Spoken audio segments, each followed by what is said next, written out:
The Wespenra Papers. A Journey Through the Multiverse. The Second Level of Learning.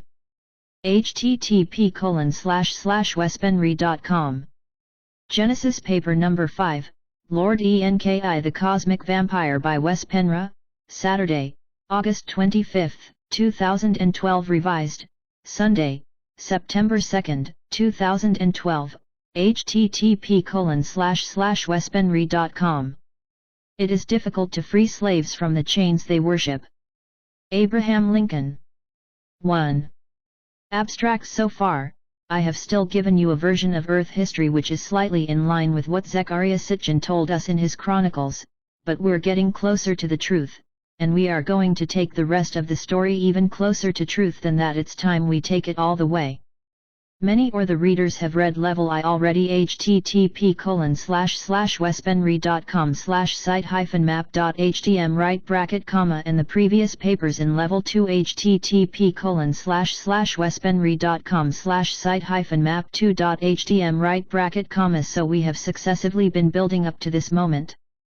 Now we know what Enki did, and the chronological order of things.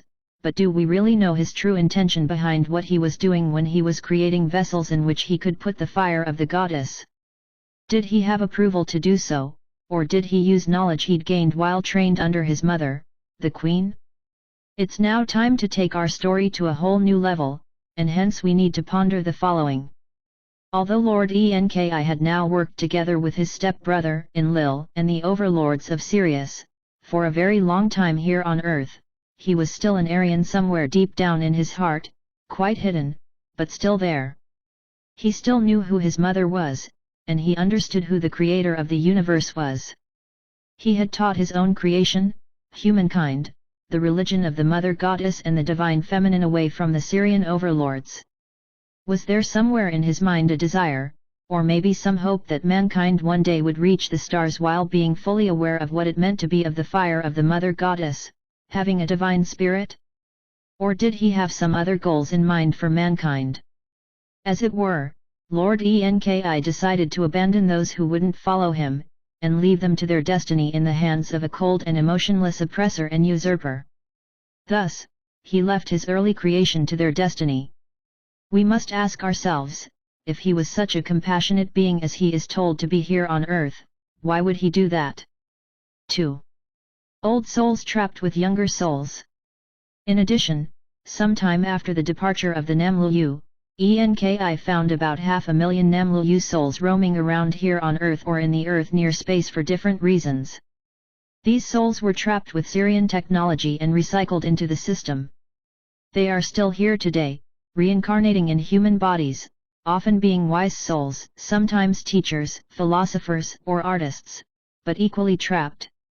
These souls in turn were fragmented and spread out over time like all the rest of the human soul group, but never had the chance to report back to their oversoul once their bodies died, and they were constantly recycled on Earth, lifetime after lifetime with full, or in some instances, almost full, amnesia.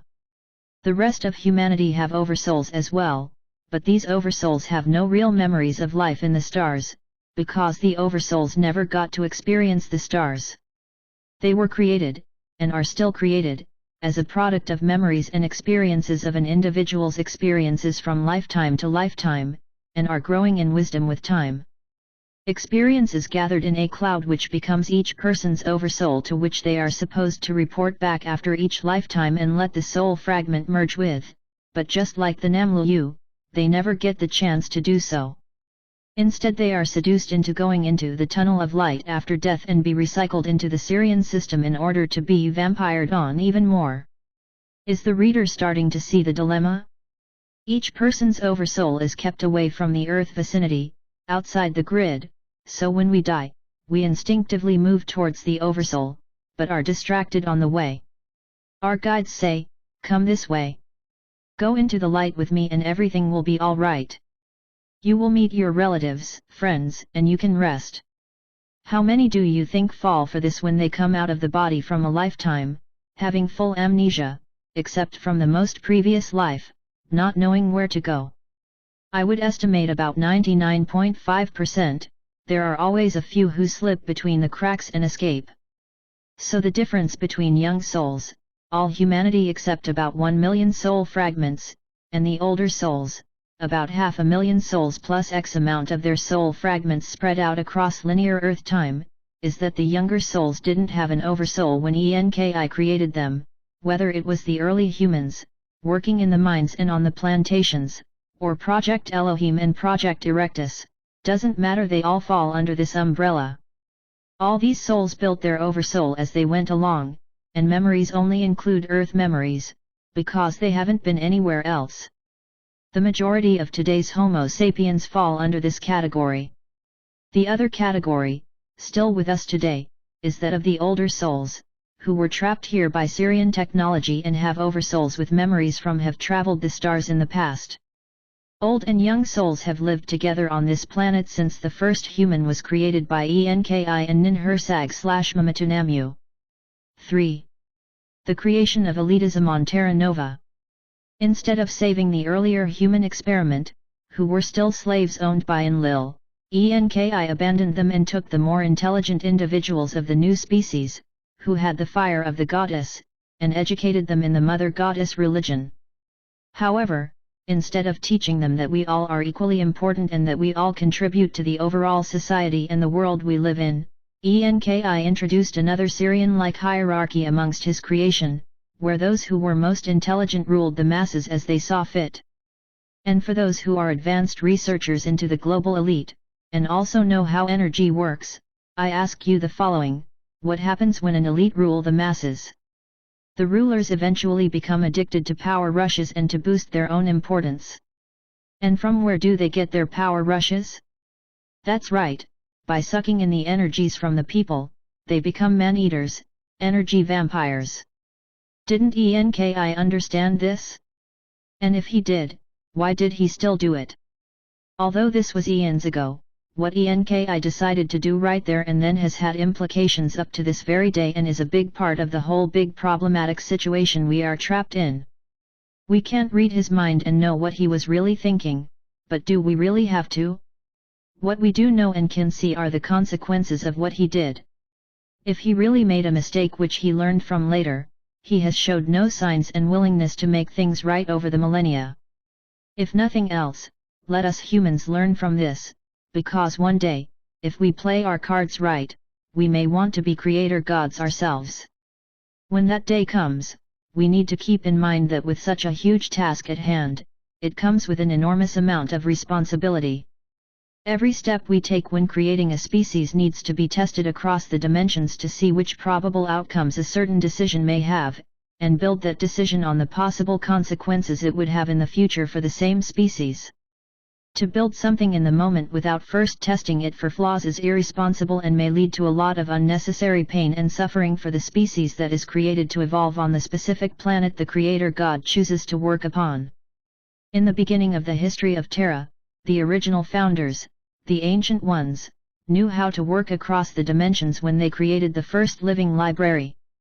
They were responsible, and the consequences of their actions became a golden age on Terra.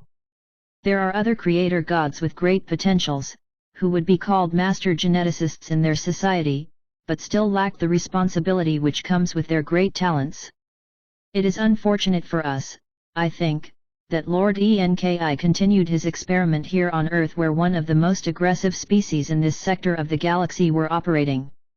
One could argue that the energies that this creates may have contributed to Enki's decisions, as it is very difficult to think straight in an oppressive environment, but on the other hand, he chose to work under the Syrian king instead of working for his mother, the queen, so he made that decision already early on, long before he came to Terra Nova.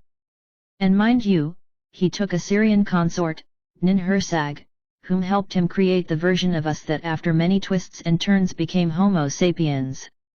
So we really have to think hard about this: where was Enki's loyalty, with the king of Sirius or the queen of Orion?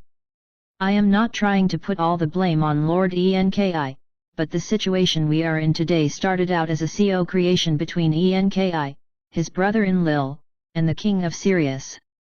Although he did teach us a lot about spirituality, or rather, he taught a selected elite, and how to survive in a hostile environment, he still didn't think highly of his own creation. He looked at us as slightly enhanced animals, where a few were a little more intelligent than others. And his idea of how his creation would survive through the wheels of time was based on elitism, where a few are controlling the many. In later papers we will discuss in details the exact consequences of the actions Enki took before Lemuria and Atlantis. His elite structure built the backbone to our current society, and with that backbone in place, the few are still today able to control the many. But it is not all doom and gloom. On the flip side, we should also be grateful for some things he did.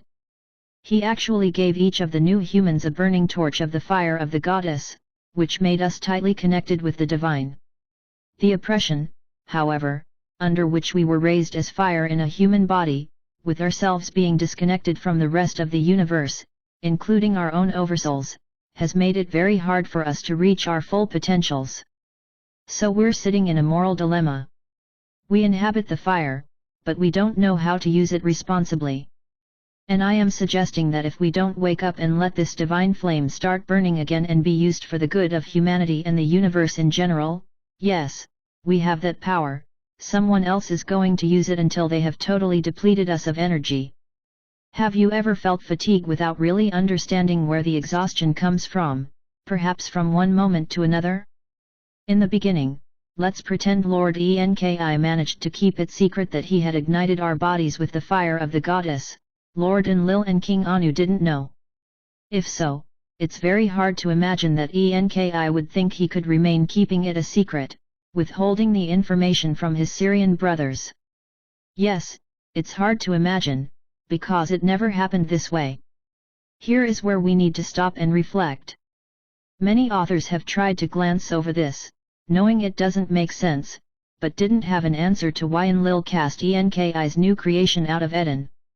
Most researchers and authors say that when Enlil found out that Enki had given some humans the fruits from the trees of knowledge and life, he got furious and threw his creation out of the garden, and Enki welcomed it, because he could continue his experiment without interference. So now, let's think about it on an even deeper level.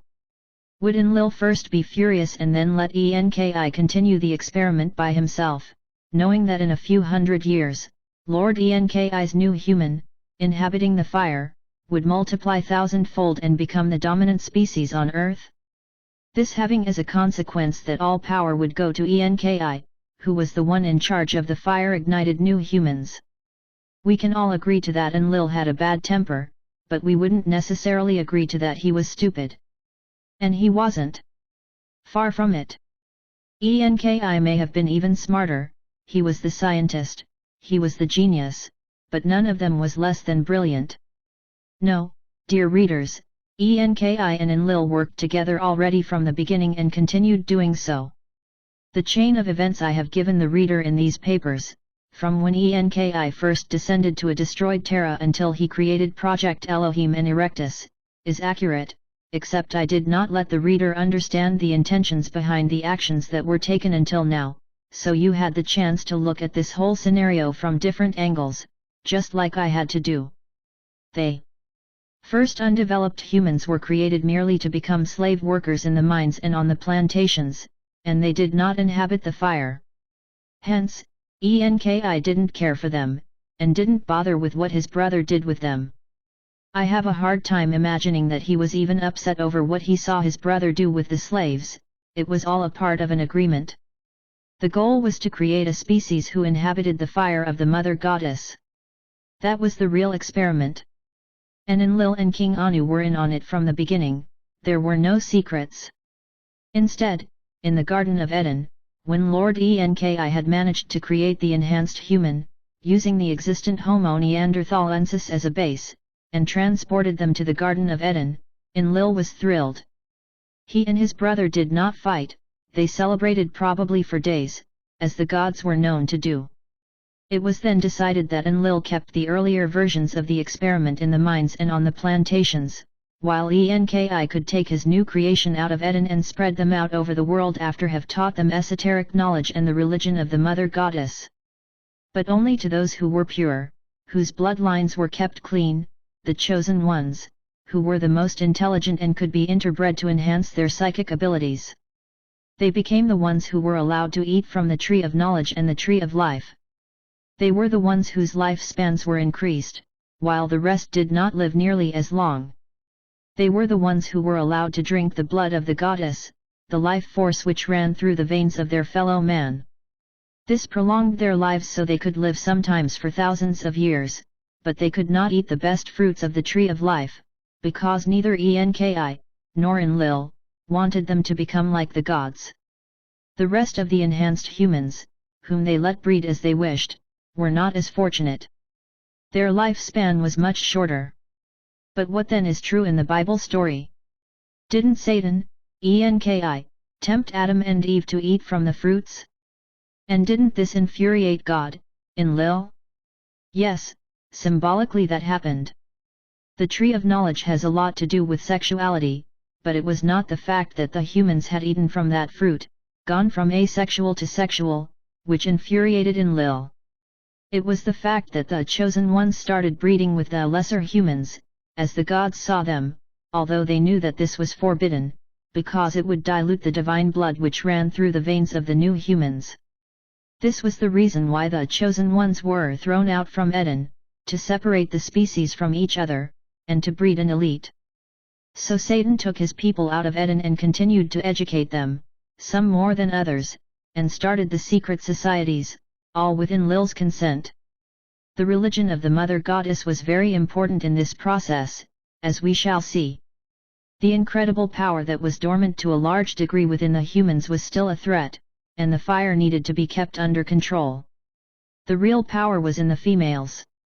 They became the initial shamans, they were the ones who most easily could connect with the 96%, the realm of the goddess the void.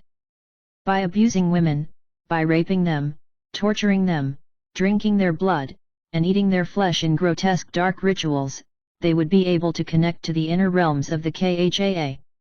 And so, the war of the genders, which had been played out for an eternity in this part of the universe, was now brought down to Terra Nova as above, so below. However, the abuse did probably not start right away. The experiment was a long-term plan, the gods think long thoughts, as I have said before, and structures needed to be established for the experiment to play out over the millennia, but it was all well planned, and panned out pretty well for the Dark Lords of Sirius and their master geneticists. There were only a few bumps in the road, as we will discuss eventually, but other than that, the gods have gotten what they want so far, all the way up to today's date. 4. The Kings of the Void. But what is it they really want? If their intentions were evil, why then create humans with all this power? The answer is simple. The gods themselves didn't, and still don't, have this power themselves, so they had to create it outside themselves.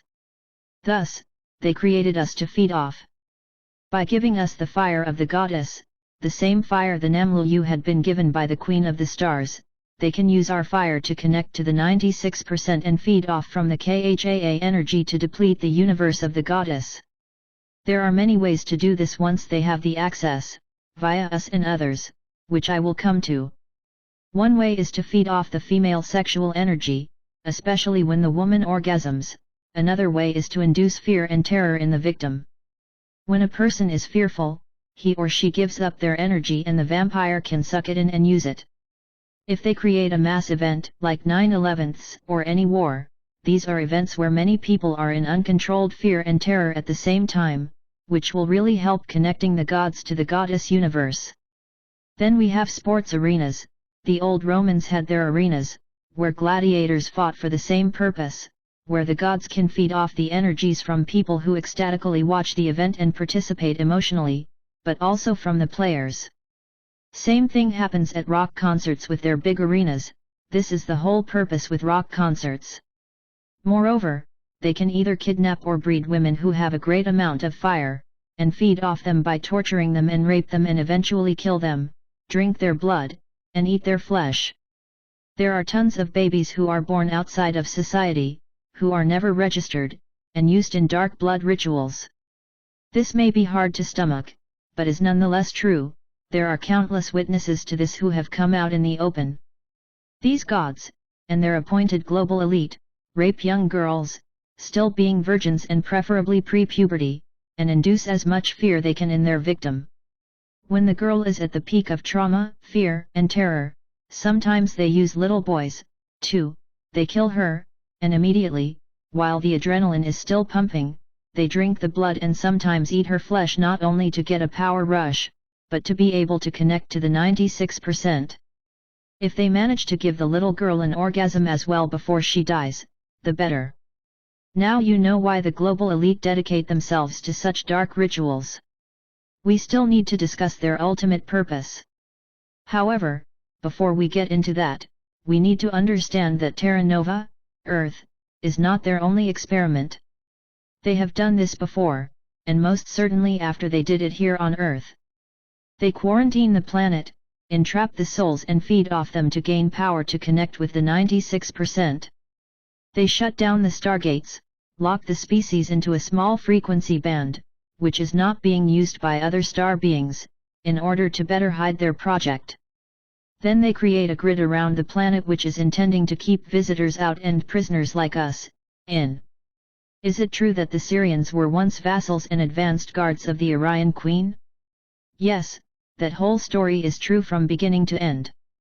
The wars took place, a peace treaty was made, and the Syrians became the advanced guards of the Queen, the feared Dakh, pronounced Doch, think dog, warriors. Some Syrians are still serving the Queen and are not part of this drama, but many of them rebelled after the treaty was made, thinking that now they had advanced to a point where they had become the heirs of the universe, the kings of the Khaa. However, they knew that the Mother Goddess would not give up her position to them voluntarily, so others means had to be taken.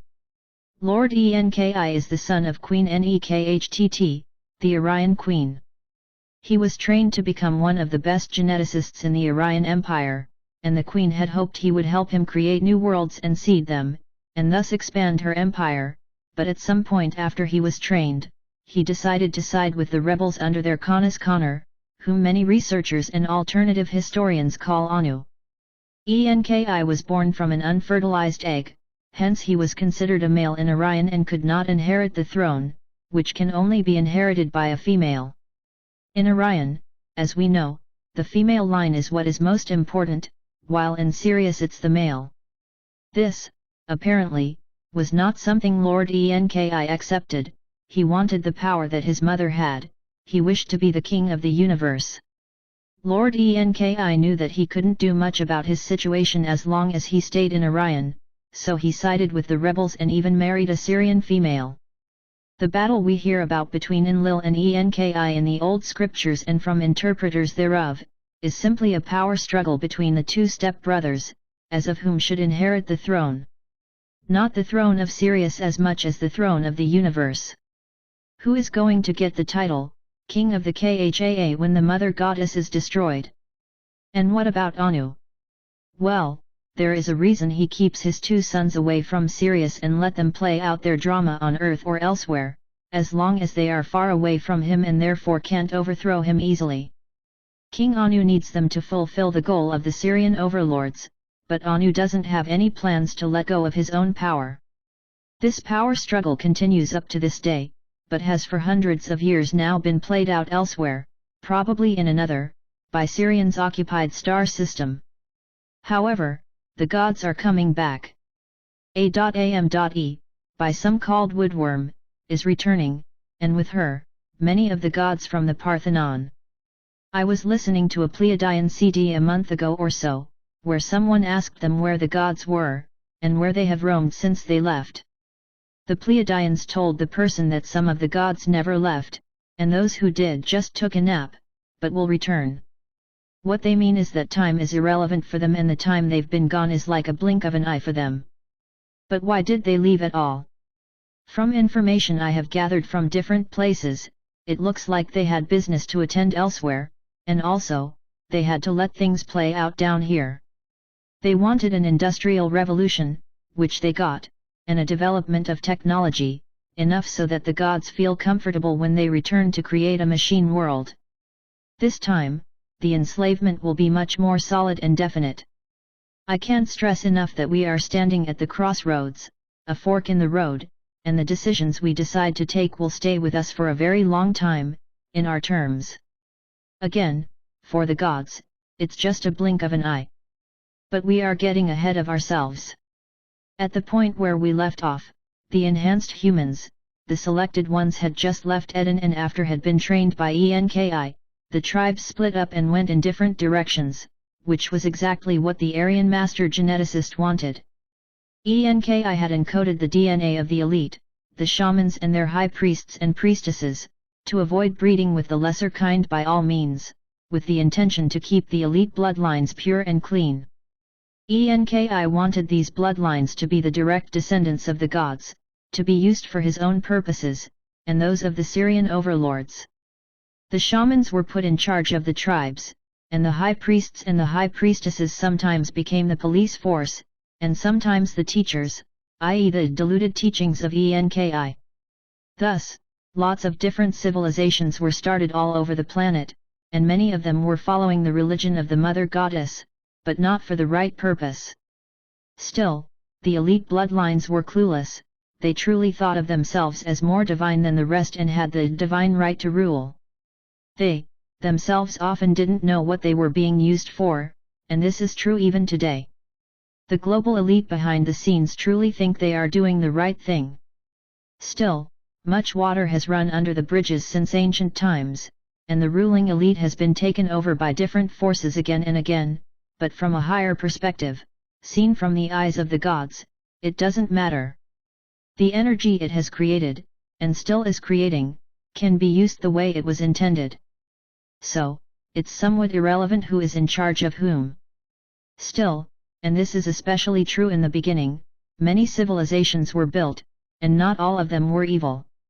Some of them were actually using the power of the Khaa for the good of the tribe and the universe. There were civilizations which lasted for a very long time, without being distracted by outside forces and thus could develop by themselves. One of these civilizations were Mu, or Lemuria. Researchers have been trying to date this civilization and many have come to the conclusion that Mu existed from 80,000 BC to around 11,500 BC, which is an impressive 60,850 years. Depending on how we look at it, this time range is probably true from one perspective. These civilizations were not limited to the exact geographic location of the lost continent, they extended to other parts of the world as well, such as the west coast of America, both North, Latin and South America, and China and Tibet in the west, so the time frame is a little bit misleading. For thousands and thousands of years, these Lemurian tribes lived quite peaceful lives and evolved spiritually to a level mankind probably hasn't seen since then. This may be something we could call the Second Golden Age. However, like with everything, great changes eventually occurred, which became the beginning of the end for the Lemurian civilizations. The change came, to some degree, in form of giants. Who were these giants who all of a sudden started walking around in quantities all around the earth, and who influenced the Lemurians, both in positive and negative ways? In the long run, their influence led to the decline, and eventually the destruction, of the continent of Mu. In the next paper we will see how the Lemurian civilizations developed and declined without the direct influence of neither Lord Enlil or Lord Enki, whom I from here on will call Lord Ea, a name which by some researchers also is said to mean bringer of knowledge. I wish it meant, bringer of some knowledge, or bringer of distorted knowledge.